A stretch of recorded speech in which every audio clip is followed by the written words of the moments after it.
Hi, hello viewers. Welcome back to my channel, Liza Entertainment. Ngasi aina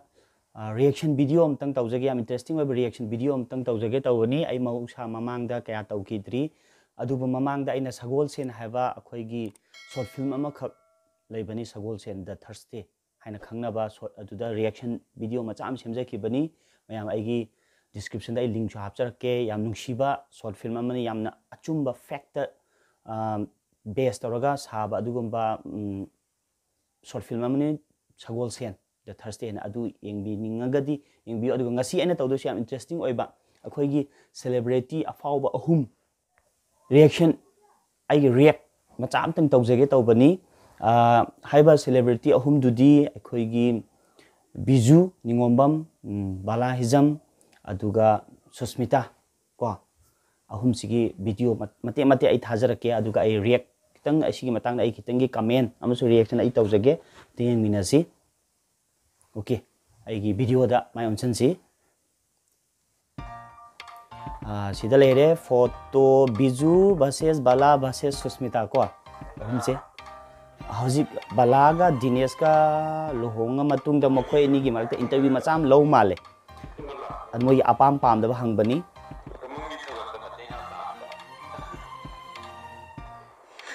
हा दिनेश से मतेंग याम पांगे बलागे अनि मतेंग पांगे याइरी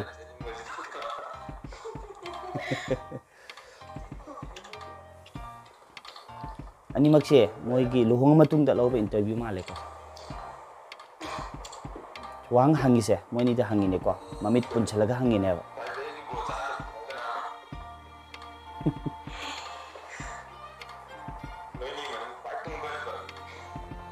Am tunggan bay, tunggan ikut tinari. Mateng pang basidi Dinesh ti pangam dong di mal. Kasi na Susmita gi mati ama ko, am nungsiba mati amani angang sina khut sina tawre haraga. Gitar se sung king bani isai gi ki sina Susmita na pai ba ko am nuksiba isai amani angang si am nuksiba angang mari kaim khangjaba nate ko Susmita na sai je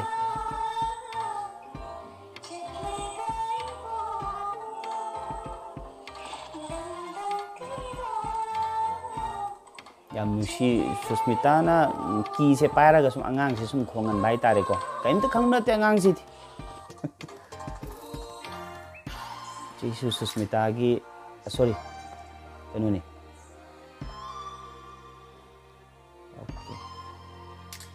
am collection ma cha khara sum tau jaba video na si Susmita gi birthday party celebration am kha taw mali then Pusparani yauri Linda yauri ko amaningi se maningi sam angang mi se Linda ni ko singer Linda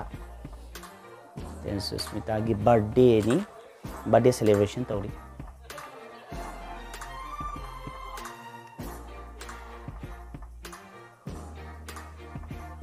then Biju gi am ngasi Biju Ningombam Biju ko sele se Biju ni yang glamour queen Biju ana khangna ba then shooting amagi chatpa male mai shoot amagi chatpa ko mafam sidi kradana khangde mafam yam phajai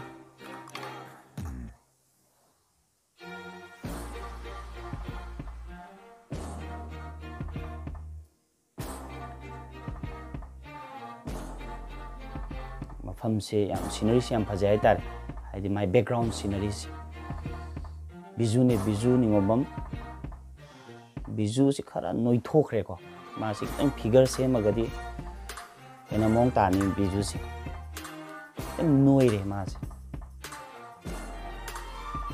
glamour queen ne Biju ai jini glamour queen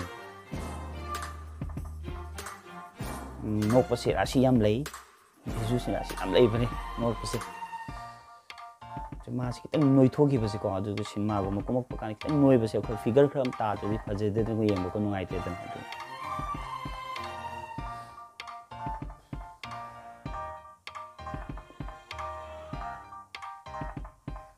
okay my dear subscriber, thanks for watching matang sida igi reaction sigi haiba ni ahum sigi maram da ai loisin jarage mathang da aina hena nungai ba mathang da igi blog the reaction video खरा सेमजगे याम नुंगाई बा video खरा collection तौजरी अदो मयामना support तौबियु आइगे channel असिबु like तौबियु शेयर तौबियु और सब्सक्राइब तौबियु हेन नुंगसिबियु हाइबतो हाइजरगा ngasi ri swai de tension rage. Okay, bye.